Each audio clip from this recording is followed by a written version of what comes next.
So I am here with the people that made me. Pete Sr. and Doreen, Dad and Mom.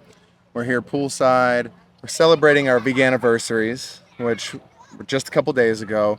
And we're going to shed some light, share some insight, and hopefully inspire some families out there who have had more of a difficult time than we have had in the transition to a vegan lifestyle.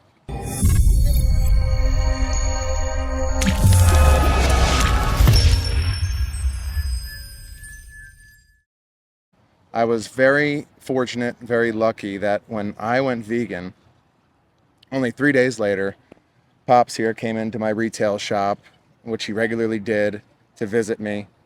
And he walked in and I said, I don't think I talked to you for those 3 days prior.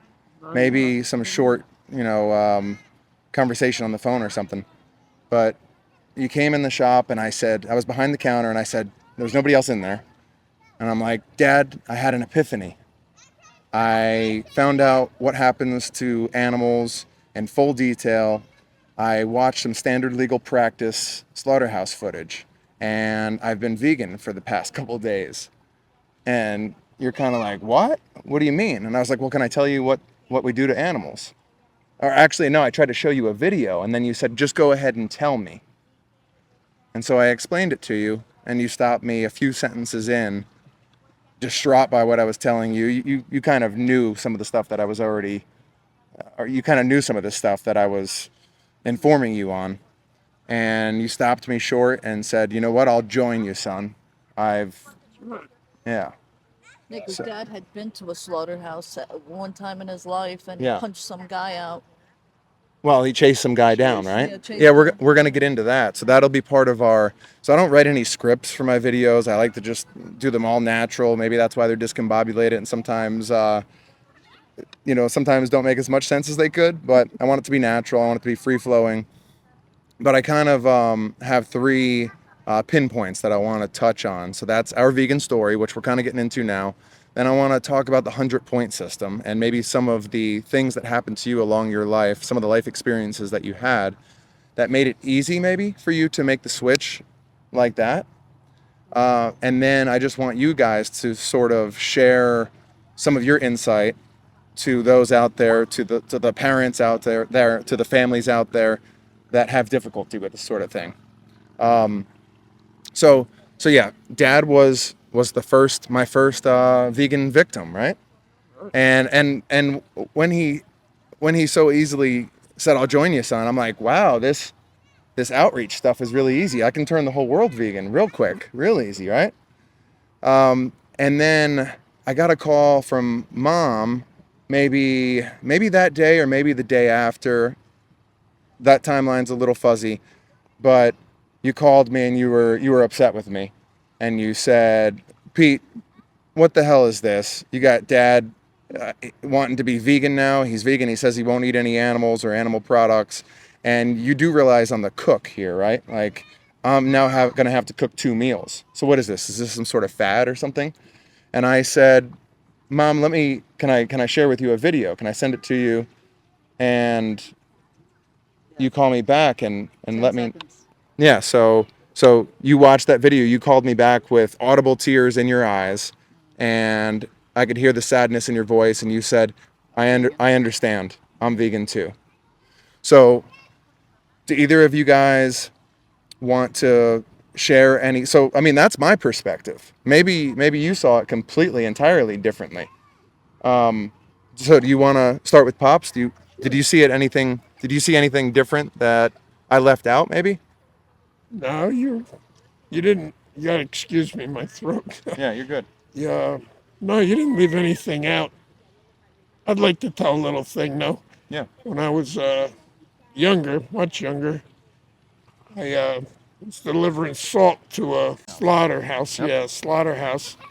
And there was a man there, and they were marching cattle up. I'd never been there before. I didn't really know what was going on. I heard noises and all, and a guy was marching.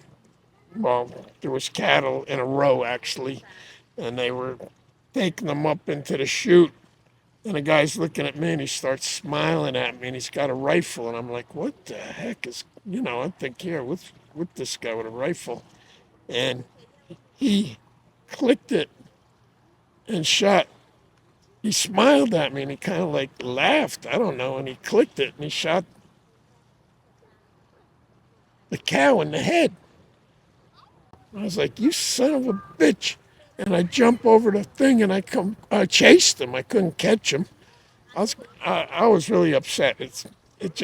It broke me apart seeing this. It really did. It broke me apart. And I don't know. I just wanted to share that. Yeah, and I had that story completely wrong. I thought it was someone that worked with you or for you when you were a millwright.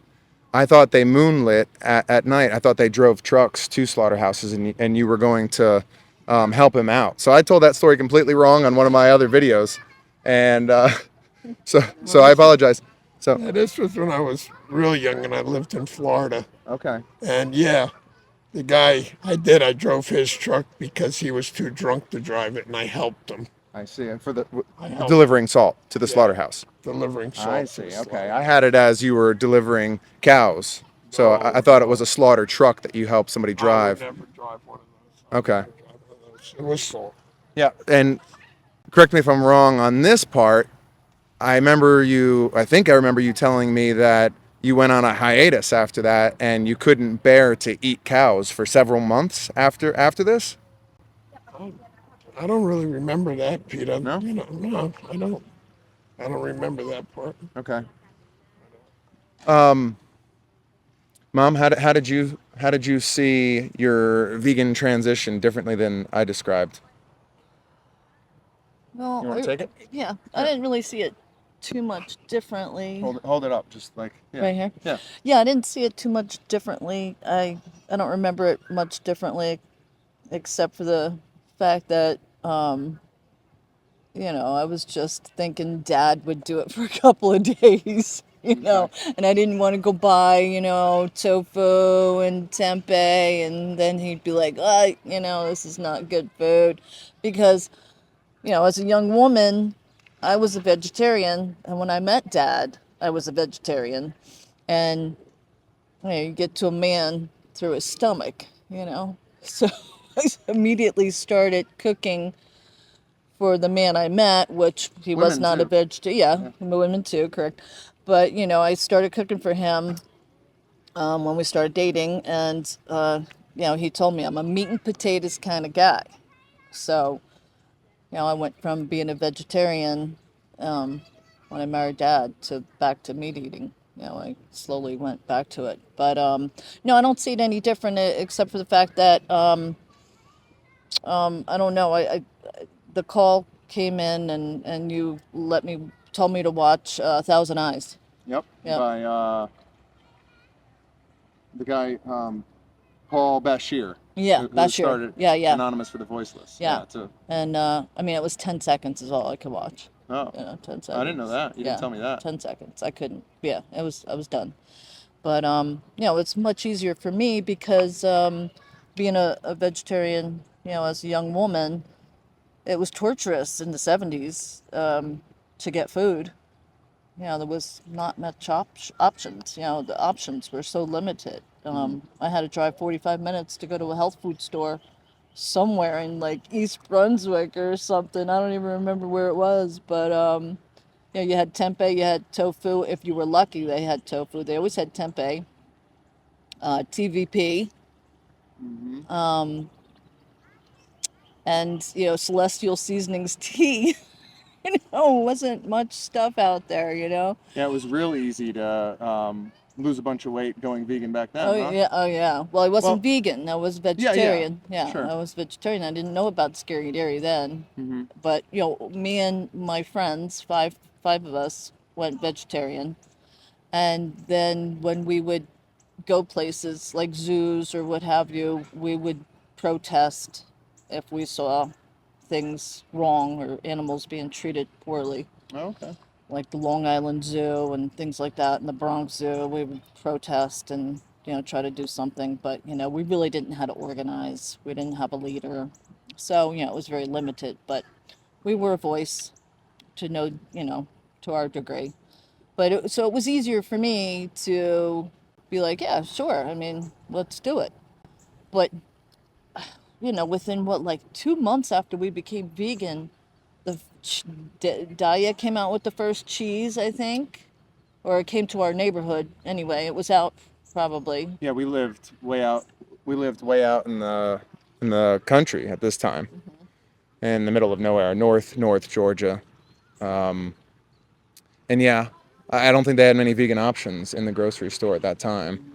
No. But something you and I were talking about kind of last night is, like, even back then, say in the 70s or decades ago, when there weren't plant-based meats, plant-based cheeses, or plant-based milks. I can remember when the first soy milk came out, when I was a kid. Yeah. But before any of those options, we were talking about like how many edible plant foods exist on planet Earth, and it's something like 300,000 or something. Not ones that are on the market that you're able to really get your hands on, but there's tens of thousands that exist on the market that are at your fingertips.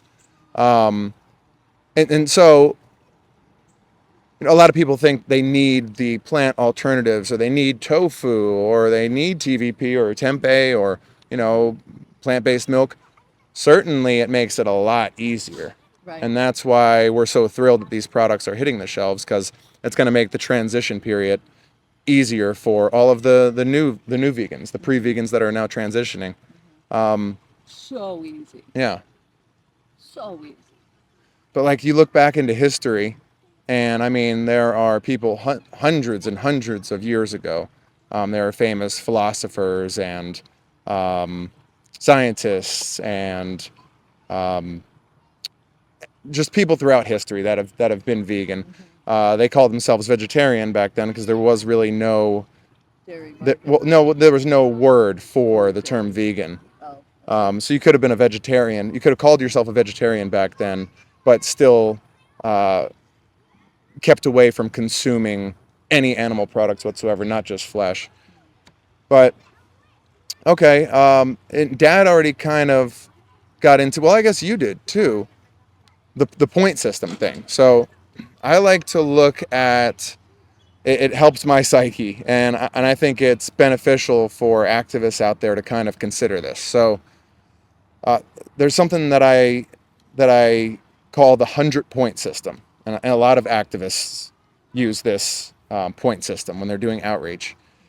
And say, instead of getting distraught when you're outreaching to someone and you just can't, say you're at a cube, right? You spend an hour out there and you talk to 12 people and you get 0 for 12. Everybody's apathetic towards your message. Nobody seems to care. And you leave the cube feeling really defeated. You leave the conversations feeling really defeated because it doesn't seem like you got through to anybody. But if you consider the point system, so 0 out of 100 points, maybe these people, when you had that conversation, maybe they were at 0 points. And they seemed apathetic when they left, but maybe you provided them with 20 points. And maybe on the way home, hypothetically, they see some billboard and it says dairy is scary. Babies in the dairy industry are taken away from their moms to give you milk. And it has some link to a website. And they go and they research further on their own. And they get 20 more points. Now they're at 40. And they get home and they call up their vegan cousin. And they're like, hey, I just had this crazy conversation with this vegan at a cube, they called it. And they're showing slaughterhouse footage. And then I saw this billboard on the way home and I was looking into dairy. I had no idea they did this. And they had this conversation with their cousin. And it gives them another maybe 30 points because they're a little bit closer to them and their family, right? So now they're at 70 points. And their cousin's like, hey, why don't you come with me next weekend? I'm going to this sanctuary to do some volunteer work. And they go to the sanctuary and they meet some of the victims that they would have otherwise paid for to have their throats slit. Some of the potential victims, right? And that's that other 30 points. And they make the connection and bam, right then and there, it seems like they went vegan on the spot. But really it was that 100-point system that guided them there. So and Dad was kind of saying, like with that experience when he was younger, maybe that was part of his point system. Maybe that provided him with some, and these are subconscious points, unconscious points, things that you're not aware of or just right under your consciousness. Maybe those were some of his points. It was. It was my consciousness. Yeah. Chasing that guy and seeing what, Do you think that stuck with you when you? Yeah, it stuck with me It did. my whole life. It still does. Okay. It still does. Is that something that maybe came to the forefront of your mind? Did you consider that after you came into the shop and you said, "I'll join you, son. I'll go vegan with you"? Is that something that you thought about maybe then or shortly thereafter? Shortly thereafter. Okay, so Shortly. so it was It right was there. in my mind. It was in my mind. So there you go. It was. I mean, that seems evident enough that was probably part of your 100-point system. And you And being vegetarian. well, not only that, but my friends and I went into we went into a Hold it here. I'll hold it. I'll hold it for we you. went into a Close. bar, we were kids. We went into a bar and we were waiting to be served. Yeah. And three gentlemen walked in from a local shop, and apparently they were butchers, and they had their white aprons on, and they didn't take them off, and they were just drenched in blood. And that was my first vision, of the death march, spilled all over these men, and they weren't even going to take them off to sit down and eat their lunch. And that stuck with me forever. So I had that with me, and I guess it was just those points. It's a great system. I like that, Yeah. because those points do stay with you, and perhaps that's why it was easy for me to say yes. No problem. I'll switch the household over to veganism. Okay. Yeah. Yeah. With me, I went vegan on the spot. I turned on an Earthling Ed debate video. A animal rights activist, Earthling Ed, an animal rights activist versus meat eater. I turned it on to make fun of vegans, to identify with the meat eater. I was having a bad day, and you know, um, quickly right into the video, I started to identify with Earthling Ed, the animal rights activist, because he was making sense and being logical. And 20 minutes into the video, I went vegan when when the meat eater admitted defeat and said, you got me. There's really no possible moral justification to slit an animal's throat, especially when there's no necessity for my survival. But I'm gonna still eat animals because I like the way they taste. And then Earthing Ed said, well, what do you value higher, your own taste pleasure, or the life of an animal? And then I internalized that question, asked it myself, and went vegan based upon that internalized question. But isn't it odd? So I had some other things leading up to that, like maybe to that moment, right? I think part of it, losing my sister, I think softened my heart and made me consider the value of life in general much more, and unconsciously, subconsciously, however you want to view it. That was part of it. I watched this movie called Mowgli, which is a realistic depiction of the Jungle Book. And he had this little wolf friend. The animation was so lifelike. I really felt like this wolf, and he was a talking wolf. So he had these human aspects, and it really felt like this wolf was a real individual while I was watching this movie. And you really got close to this character throughout the movie. And somewhere near towards the end of the movie, there's this hunter that kills the wolf, Mowgli's best friend, chops his head off, and puts it on a table or something. And Mowgli finds his bloody head, and I'm like, I don't know. I thought of the animals that I ate. I didn't think about the term vegan or the lifestyle of veganism or anything like that, but I felt this consciousness about it, this inner guilt too. And then anytime I would get gristle, like bone marrow or cartilage in my mouth, if I was eating an animal's flesh, I would always stop for a second and pause and be like, oh, that's disgusting. I'm eating someone. Let me go back to being willfully ignorant and just pretend I'm eating a product. That's part of my point system. And then Tony and I, my nephew, your grandson, we came across a chicken slaughterhouse truck once, and one of the chickens fell off the truck.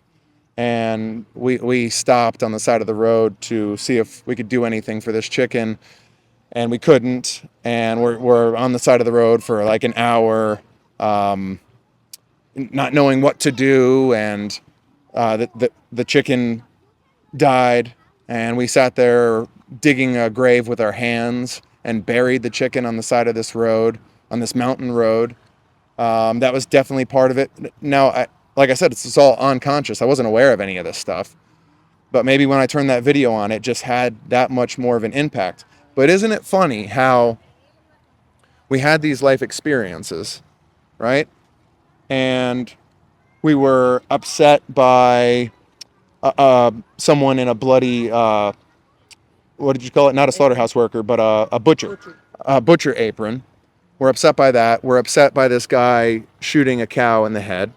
I'm upset by a chicken falling off of a slaughterhouse truck while we were all paying for it 3 times a day on average.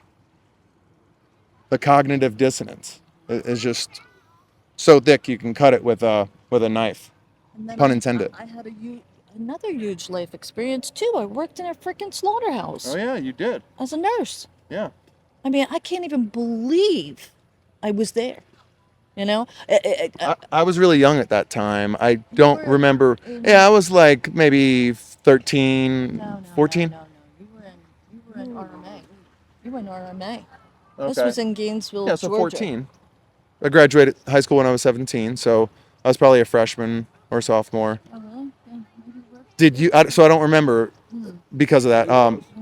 Did you eat chickens still? Because this was a chicken slaughterhouse. Was it Tyson? It was Tyson. Tyson. Did you still eat chickens while you worked there? Well, we didn't eat chickens for a long time. I mean, I don't know. I didn't. We didn't. It wasn't like a decision, but I don't know. We kept saying like, "Oh, how many ways can you make chicken?" How family gets bored of cooking chicken, right? And it was like, let's just not cook chicken anymore. But Dad's a big pasta guy, so we got into lots of pasta, I remember. Okay. And I always worked late when I was there. I was working late, so I wasn't cooking as much. But I do remember coming home and telling Jen, your sister, because Anthony was just a little toddler then, that if she ever fed him chicken nuggets again, I would tell her she was abusing him or something to that aspect, because I didn't get the full tour yet of this facility. And I was just the occupational health nurse, so I was dealing with the staff that worked there, the employees, and they were all undocumented, I'm sure, and they were treated horrifically. I mean, the women would stand there, 9 months pregnant, have their child. 12 to 24 hours later, they were back on the line as soon as they could get back, because obviously they, weren't even getting a doctor's note. And they were back because they couldn't miss work. And, the educated, privileged supervisors would walk around and wouldn't treat them very kindly. So they were back to work immediately. But, I saw this chicken nuggets being made, the product being made, and I just couldn't believe how it was produced. And I didn't get the tour of the facility until a man had his fingers chopped off. And I heard, he was speaking like I broken remember that. Spanish. Yeah, he came in, they rushed him in. I was not allowed to call the ambulance unless it was a death situation. So they brought him in, and they brought his 3 fingers with them, and I was taking the report, and in broken Spanish he said the words head sucker. And I'm like, wait a minute, excuse me, did you say head sucker? And he shook his head, and I'm like, oh my God, they have a head sucker in this place. I'm like, oh my God, Which So is an apparatus that when they're going through the line, it just rips their head. They take right them out off. of the truck, and there's this conveyor right by the trucks, and it has these little metal hooks, and they Where they hang whip them. them up by the Yeah. feet. And as the chickens go through hanging by their feet, a machine comes up and sucks off their head. And yeah, I hadn't been through this facility. And so I was caring for these people, and I was like, oh my God, a head sucker is in here. So the next couple of days, they finally took me for the run through the facility, and I was taken to the kill room and all that. And that's when I put in my, You quit. I put in Yeah. my resignation. Yeah. Yeah, I remember when I was when I worked at I was an addiction counselor for a little bit, and some of the people that were at this facility, a lot of these people were there voluntarily, but also a lot of them were there court ordered, and they had multiple felonies. And a lot of these slaughterhouses, they hire a lot of illegal immigrants and people with felonies so that they can take advantage of them, make them work more hours, make them work harder, treat them more harshly because they know they have no other options. And I remember most of the guys that worked there were sickened by the work they had to do. And this was all at a chicken murder house. There was one guy that truly enjoyed it, and he would tell stories about it with a evil smile on his face, and describe it in full detail. And he really got off on it. So these are the people. If you're not vegan, remember, these are the people that you're funding. People that are happily hanging chickens up by their legs and sending them through a line that rips their head off. Okay, transitioning a little bit here. So I had it extremely easy. After you guys went vegan, Tony, my nephew, who was living with you guys at the time, went vegan. Shortly thereafter, he went like vegetarian right away. The only animal abuse product he kept eating was cheese on pizza that his friends would order. And that's when he would be with a group of friends, and, out of convenience and not wanting to not take part with his friends. And he was what, 18, 17? Younger, 16? He's 22 now, so 4 years ago, so 18. Yeah. So he was 17 or 18. And he would continue to eat cheese. And I didn't realize he was. I thought he was vegan with you guys because he was eating whatever you guys were eating. And he kind of like confessed to me one day, and he's like, I kind of pulled it out of him, and he admitted it. And I was like, dude, don't you know what happens in the dairy industry?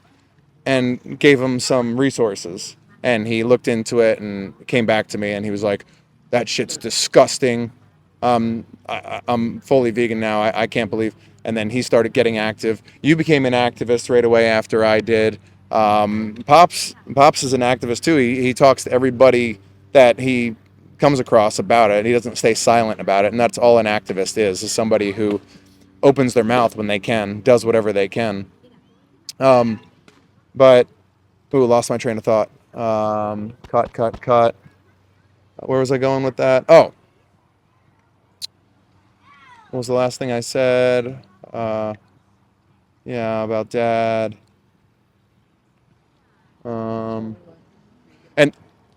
And then grandma, your mom, went vegan after she moved in with you guys, and her health improved. 86 years old. 86 years old. 86 years old. Her health improved incredibly. Yeah, incredibly. 200%. I mean, 200%. she knocked off Well, five she was. pills off of her daily regimen.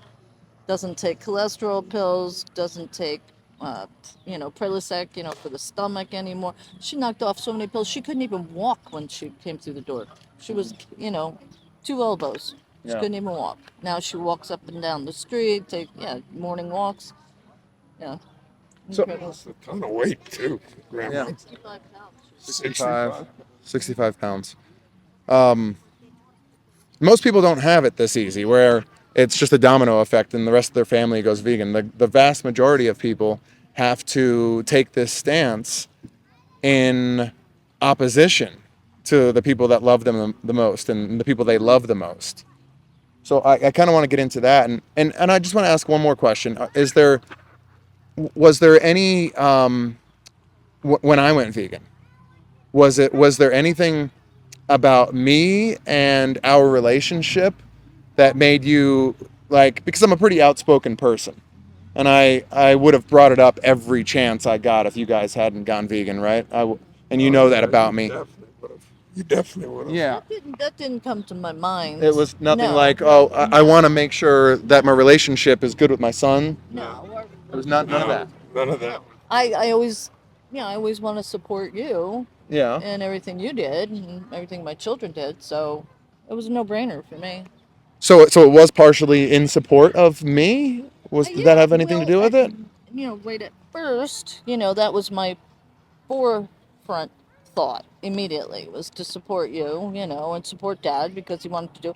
But then 10 seconds into the video, Video. it was my heart that decided. It became about the victims, Absolutely no the longer about victims. you or me or. Yeah, it was about nobody. Right, same thing. Yeah. Yep. Yeah. Once you have to go. You got to do better. Yeah. You have to. So I have a friend. His dad, after he went vegan and became an activist. I think it's maybe even more so about the activism that he does. Um, it's not that they have a bad relationship now. It's just that his dad is like, hey, why don't you fight for human matters? Like, why don't you go out there and protest this human issue or this human issue? Why don't you protest, what's going on around the world among humans?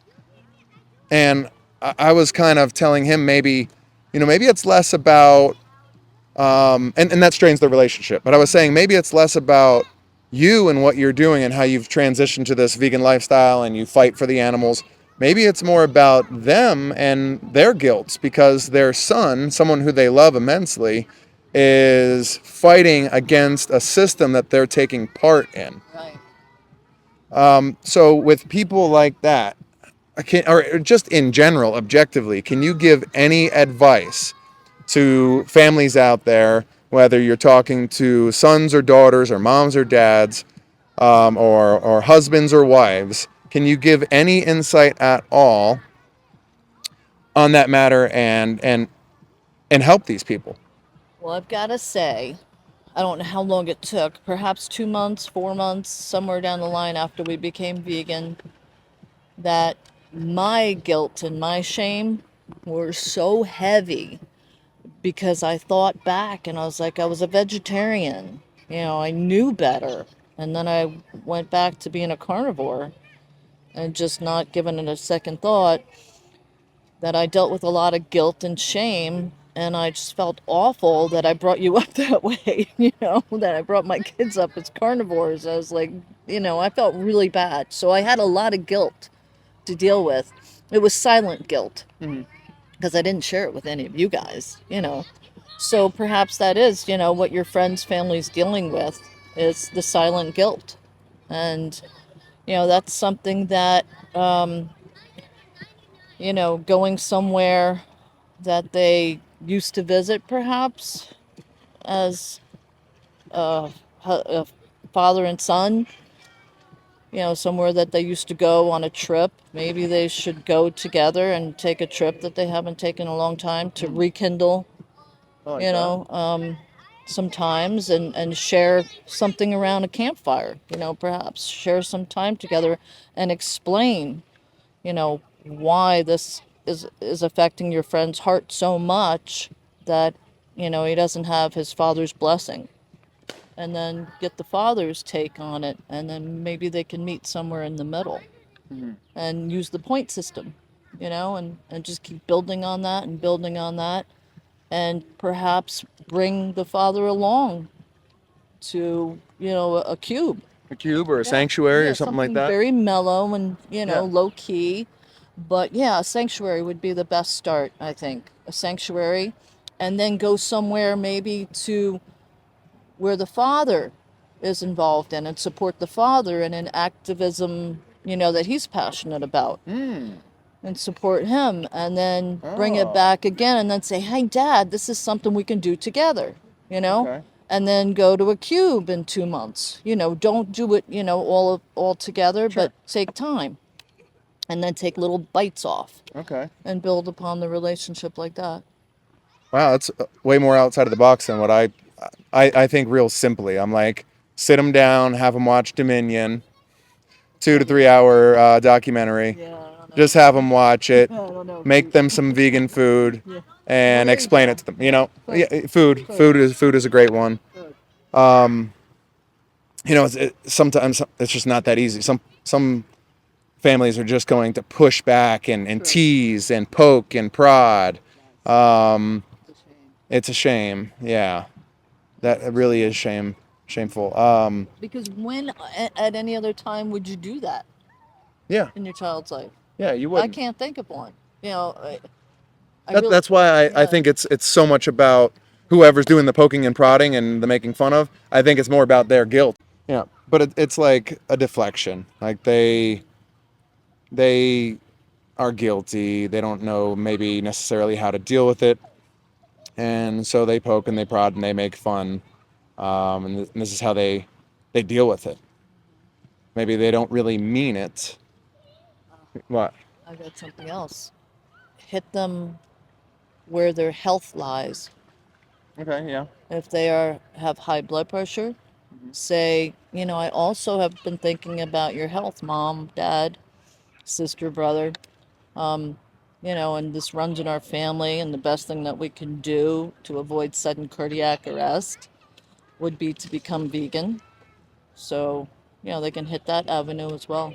Yeah, or if they're into the Right, environment, right. you know, these There you sorts of go. things are ways to ease into it, and then always bring it back to the animals, to the ethical stance, Always. because it's easy to go back on something It's when not for the victim. when it's not for the victims. Pops, you got any insight on how you would deal with or advice that you would give to someone who's dealing with these kind of issues where their family is not supportive of this and maybe they're really resistant?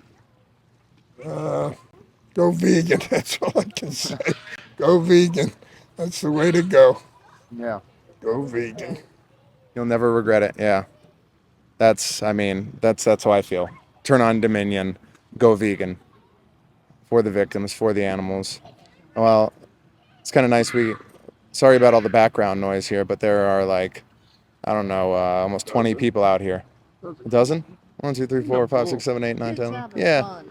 Kids having fun, but I can see a few adults over there that can overhear our conversation, making some snide eye remarks, but they're hearing us. So Oh, well, you know what we're doing right now? We're feeding their 100-point that's system. right. They're gonna go home. They're gonna talk about it. We saw these crazy vegans at the pool sitting in front of a fire. This guy sat in the middle. He had a mic and a camera set up, and they were talking about this and that, and you know, we should respect cows and chickens and pigs, and that's gonna be part of their point system. And then when something hits them where it really hurts, and it hits them right in their heart, they're gonna go vegan like that. That's right. So we're gonna wrap it up, guys. Thanks for watching. Leave it in the comments if you have used any of these bits of advice. If you have any other advice to give people who are going through these issues with their friends or family, drop them in the comments and let's help each other. That's what we're here for. Go vegan. Go vegan. Nice. Easy peasy, right? Huh? Cut it? Yeah, but it's not blowing. Yeah. It's cool out here.